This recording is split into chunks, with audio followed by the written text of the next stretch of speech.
In today's video, I'm going to teach you how to start and end videos at specific times in Google Slides. Whether you're preparing a presentation for class, a business meeting, or just putting together something for fun, this skill can make your presentations more focused and polished, allowing you to play only the video segments that matter most to your audience.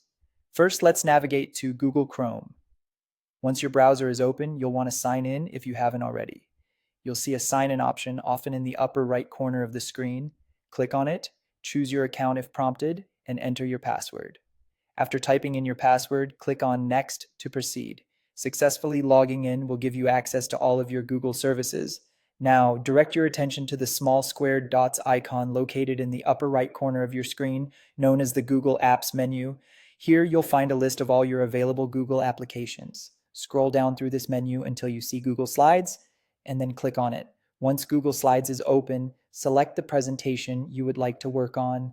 Click on it to open and begin editing your slides. At this point, it's important to ensure that the video you wish to modify, the one from either YouTube or Google Drive, has already been inserted into the slide where you want it. If it's not there yet, you'll need to insert it first. To start specifying the video playback times, click on the video one time to select it. This action will enable additional options for you. Next, look towards the top of your screen for the menu bar and click on Format Options. This choice will cause a Format Options sidebar to appear on the right side of your screen. In the Format Options sidebar, find the section labeled Video Playback. If this section isn't visible right away, click on it to expand it. Here's where you can specify exactly when you want your video to start and end during your presentation. In the Start At field, enter the time in a minute, second format, such as 0:45 to denote 45 seconds. Similarly, in the End At field, input the ending time for the video segment. Once you have entered your desired times, there's no need to hit a save button. Google Slides saves your changes automatically.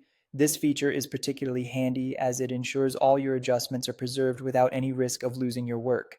When you play your presentation, the video will now only play the segment you specified, ensuring your audience sees precisely what you intend. And that's it. You've now tailored your video to start and end exactly where you want, enhancing the overall flow and effectiveness of your presentation. Thank you for joining me today, and be sure to check out our other videos for more tips and tricks to help you master Google Slides.